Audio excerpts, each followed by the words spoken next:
Did you know that back during the Cold War, when it was almost hot, the United States and the Soviet Union were looking for methods to spy upon one another? And the Soviet secret service, secret police, KGB, whatever, decided to begin interviewing people who claimed they had psychic ability. They were looking for people accomplished at remote viewing. Remote viewing is simply looking through someone else's eyes. Wouldn't that be convenient? Find some shipyard worker in a nuclear shipyard and look at everything through his eyes. Would have been wonderful. The CIA tried it too, by the way.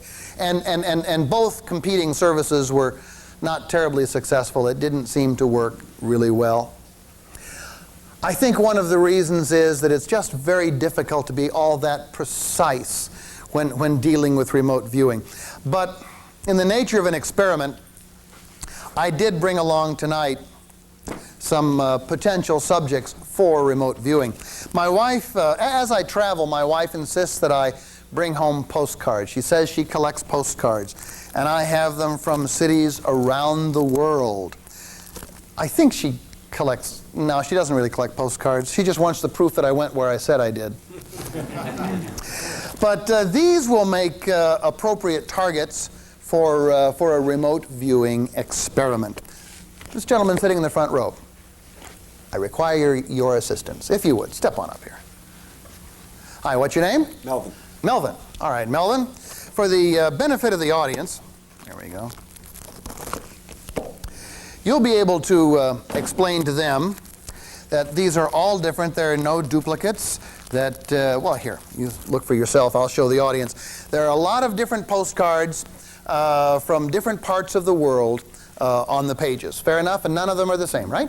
Nope. Fair enough. Now, 2 additional persons are also required in addition to Melvin.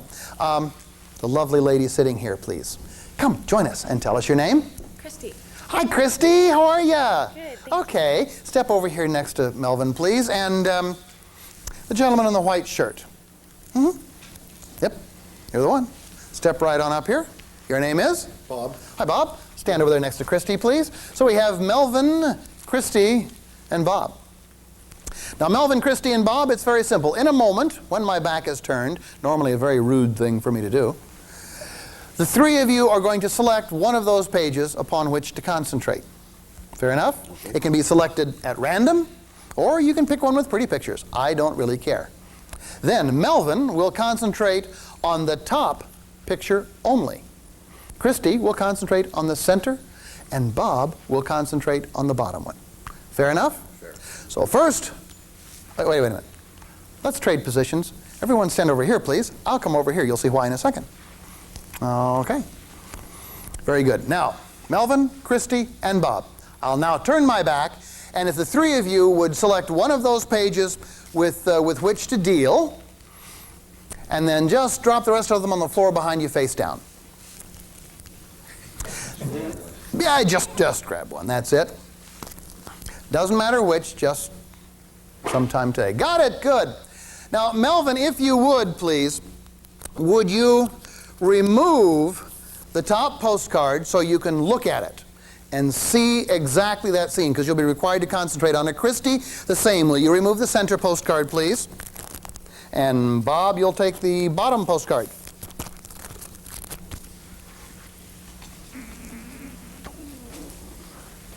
Got them? Got him. Hold those postcards right out in front of you and concentrate on the image. See it, experience it, think it, smell the smells, see the sights, taste, touch, every single detail in there. You doing that? Okay, here we go. We're going to do a little something interesting here. For that, I need a blindfold.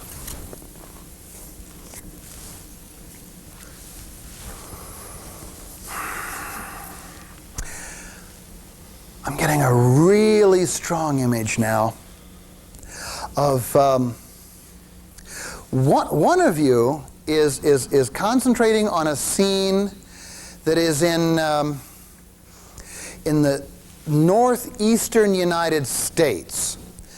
Whichever of you is concentrating on that scene in the northeastern U.S., will you step over there, please? There's a drawing pad on the pedestal behind you, and would you step a little closer to me, please? Also, there are 2 drawing pens in cups behind. If you'll pick those up as well, and then bring yourself and both of them over here to me and hand me one of the pens, please. Thank you. And may I have the drawing pad, please? Thank you. Let's see. This is here. This goes here. Okay. Now, in the meantime, by the way, I'm getting a real strong sense that also one of you is concentrating on a scene in the desert Southwest.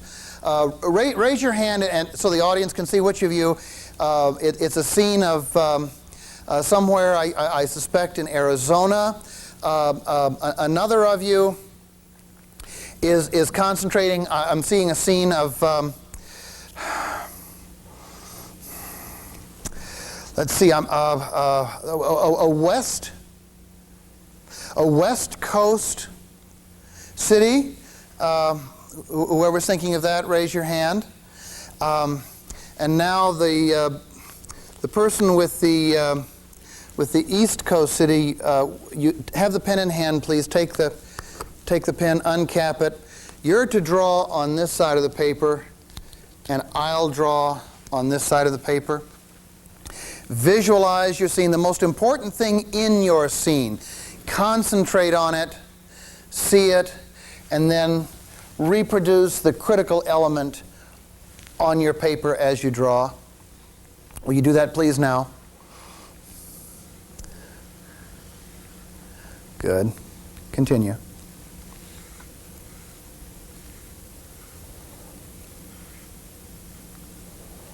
Mm-hmm.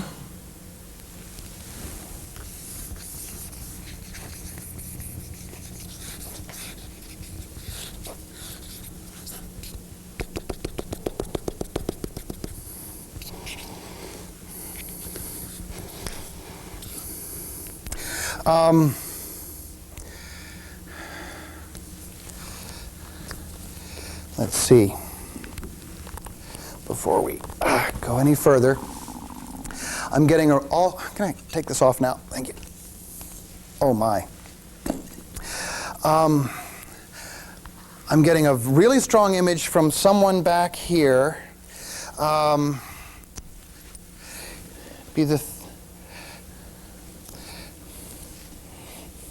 The young lady, you are concentrating on the West Coast scene, is that correct? Yes. And I'm getting a sense of, very similar here. Is there a single large pointed structure in the image you have in your mind? Yes. And the gentleman on the end, Bob, yes? I'm getting from you, you're the person who has the Arizona image, would that be correct? That's correct. And it's a scene of some kind of a plant. Yes.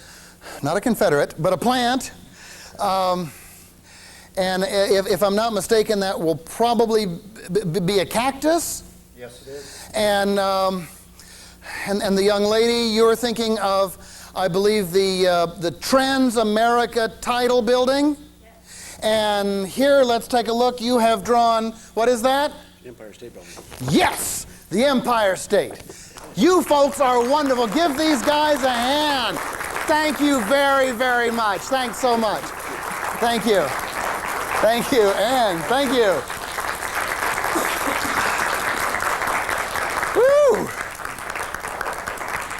No, save it for the end. I have a weak finish. That's what my wife tells me. Well, she's seen every presentation I make. Now, this is a really, really neat piece, and now you see why I chose to close the lecture with it. As I explain it, it will sound complicated. It truly isn't, but there are a lot of things that kind of mesh. And if you also understand that the fellow who contributed this works for the U.S. Patent and Trademark Office, he's a mathematician, you'll begin to understand. So here we go. First of all, let me put these pictures back in the page. Now, if I were, by the way, absolutely a perfectionist, I would have on the back of all these postcards laminated them with white, plain label stock, so that no one could think, well, gee, somehow he saw the patterns on the back. That's not the case at all. It's far more subtle than that. In effect, while there are lots and lots of different pages in the book, actually about 18 of them overall, there are not actually 18 pages. There are actually only 6 pages of postcards available. I'll show you what I mean. Okay. You see, in this group of cards, well, in this case we have New York City on the top, San Francisco in the middle, and Arizona on the bottom. New York, San Francisco, Arizona. Okay? Only 3 pages. All 3 of these pages have New York, San Francisco, and Arizona on them. Okay? Now the scenes are slightly different on each one of these pages, but in essence, this is just a single page with the 3. Okay? All I have to know is which of those 6 pages I'm looking at, and I already know we're dealing with New York, San Francisco, and Arizona. I'll tell you how. Stay with me. First, there are only 6 cities,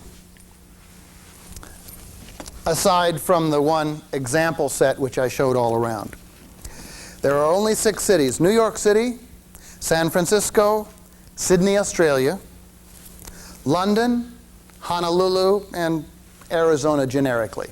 Those are the only 6 locales from which there are postcards. Fair enough? So first, we need to remember those cities in a given order. And we're going to take that round-the-world trip, starting in New York City, flying across the country to San Francisco, then way down past the South Pacific to Sydney, Australia. We continue around the world to London. And we go ahead and overfly the United States to Hawaii, and then back to Arizona. And then back to New York, San Francisco, Sydney, London, Honolulu, Arizona, New York. They go in a continuous circle. And that's important to remember. The cities always function in a circle. Got it? You with me so far? Okay. So we have New York, San Francisco, Sydney, London, Honolulu, Arizona. Those are the 6 cities. Now, we're dealing only with those 6 cities. Now we need to know which page we're dealing with. Each page contains 3 cities. The New York page contains also the next 2 cities. So the New York page contains also the San Francisco scene and a Sydney scene. So New York is our first city. That's page 1. Page 2 will start with our second city, which is San Francisco. And then the 2 cities after that in rotation are Sydney and London. Yes, Sydney and London. Okay? So therefore, page 2 is San Francisco, Sydney, London. Page 3 starts with Sydney, so it's Sydney, London, Hawaii. Right? Page 4 starts with London. That's London, Hawaii, Arizona. Page 5 starts with Hawaii. It's Hawaii, Arizona. Start back over, New York. And page 6 starts with Arizona, so it's Arizona, New York, San Francisco. You with me so far? Okay. Well, it turned out this was page 6 that I was looking at. So I knew right away which one. How did I know? Real simple. So simple, it's scary. You see, the key is when I ask those people to take out those cards, hold them and look at the pictures on them. Because New York City is a horizontal card. San Francisco is a vertical card. Arizona is a vertical card. And that told me everything I needed because I used a simple little mathematical principle that has a name. I won't use it because then you'll say, oh, that's hard. No, it's not. Each of those people, person 1, person 2, person 3, each had a value. Person 1 is worth 1 point. Person 2 is worth 2 points. Person 3 is worth 4 points. So when I saw person number 2 and person number 3 holding their cards vertical, the vertical ones are the only ones that count, I added 2 and 4 together and got 6. I'm looking at page 6. Okay, now we're there. So if therefore only person number 1 were holding a vertical card, that would be page 1, which contains the cities New York, San Francisco, and Sydney. Fair enough? If we were looking at the first and the second person holding vertical postcards, now we're looking at 1 and 2 as 3. We're looking at page 3. Page 3 begins with the third city, Sydney. Okay, so we're looking then at Sydney, London, and Hawaii. So automatically, when I just look over my shoulder and say, you ready to go? I have everything I need to begin describing in general terms. Now, I do need something else. I need a crib. Well, I do have it memorized, but I don't expect everyone to do that, so I use a crib. Yeah, it's inside the blindfold. Okay. It's right there. I ran it on my computer laser printer in reverse type. Okay, so it's right there. So and by the way, I have little pictures here of vertical, horizontal, horizontal. That would be New York City. Horizontal, vertical, horizontal, just in case I have one of those brain cramps. So when I looked over there and I saw the second and the third postcards being held vertical, I knew right away that was 6. Okay, I'm looking at Arizona, New York City, San Francisco. I have just about all the information I need in this. Oh, by the way, if you're using a blindfold like this as a crib device, you may wonder, well, wait a minute. You can't have anybody inspect it. Yes, you can. Could I have you step up here again just for a second? I'll show you how easy it is. Now, this is not for this. You wouldn't have a blind, because there's no reason to have this particular blindfold inspected. But you would come over to someone and say, now, you'll notice that is solid steel. You know, every time I put this thing on, I have this almost irresistible urge to say 3 words. Claytu barada nicto. Okay, so at any rate, just to make sure, would you close your eyes for a second? There you go. Now, notice that it is totally opaque. Open your eyes and see that you cannot see through the blindfold. Maybe you'll see under it or around it, but you can't see through it, correct? Correct. Okay. Thank you very much. That's all you do. You see, you have him close his eyes. Now, when it's so close to his eyes he can't read it, then simply lift it. Hello. Lift it vertically. Even with his eyes open, he can't see anything as you lift up. So your crib sheet is absolutely safe as you do that. Okay? All then that is necessary is, as you're putting the blindfold on, you have to know, what the 3 cities are, so you can start describing them. There's one more thing. How do you know exactly what those images are? Because the images themselves are different. Well, fasten your seatbelts. Here we go. Every city has 3 different scenes. When we think of New York City, gee, we think of the Empire State Building, we think of the Statue of Liberty, and we think of Times Square. Those are the 3 pictures I have multiplied several times in the book. New York City is always Statue of Liberty, Empire State Building, Statue of Liberty, and Times Square in that order. That's important. San Francisco, we think of the Golden Gate Bridge. We think of the Transamerica Building. We think of cable cars. Those are the 3 images I have for San Francisco. For Sydney, Australia, well, it's a little different. I'm fortunate to have traveled to Sydney. The first thing that you see in Sydney it's famous for is that opera house that's out there on the bay. It looks kind of like clamshells, and by the way, the roof leaks. They told me that down there. After the opera house, the next thing you see is this big, tall spire called the Sydney Tower. It's kind of like the Space Needle. And the third thing, of course, is Sydney Harbor itself, which is just magnificent, especially as viewed from the air. So those are the 3 things for Sydney. The opera house, the tower, and the harbor. Now we go to London. Well, it's got to be, let's see, Westminster Abbey, the Tower of Big Ben. That's it, okay. So I think first of Westminster Abbey. Then I think of Big Ben. And the third place is Trafalgar Square, which is where all the pigeons and Lord Nelson congregate together. All right? So they are remembered in that order.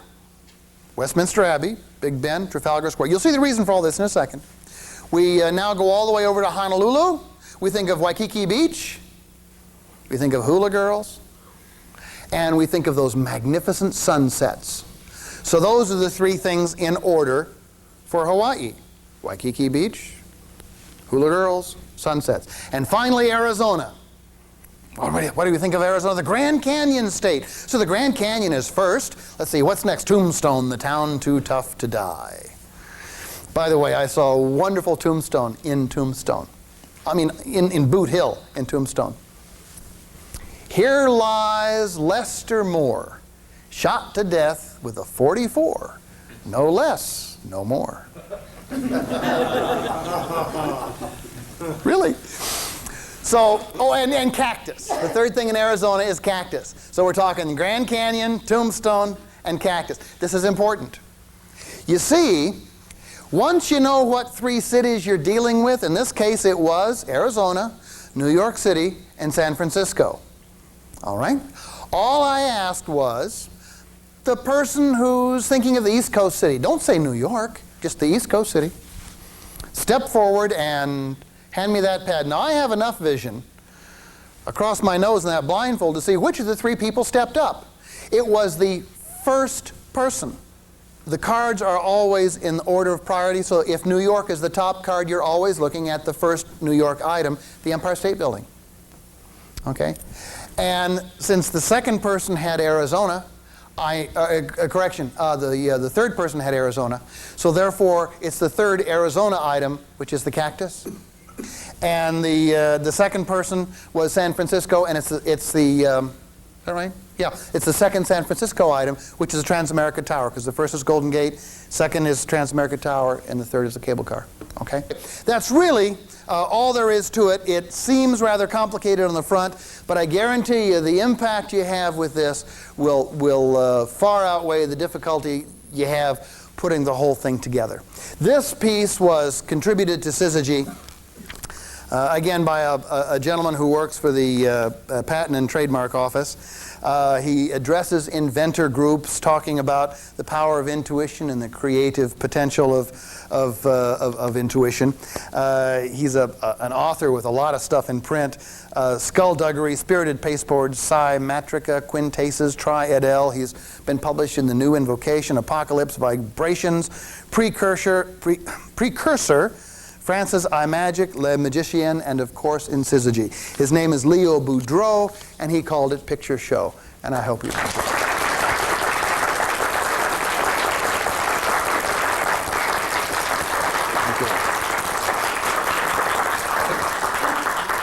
And at this point, I would like to thank all of you for your attendance, for your attention, and for your very kind applause. You have been a wonderful audience, and I certainly hope you have enjoyed SYZYGY's best.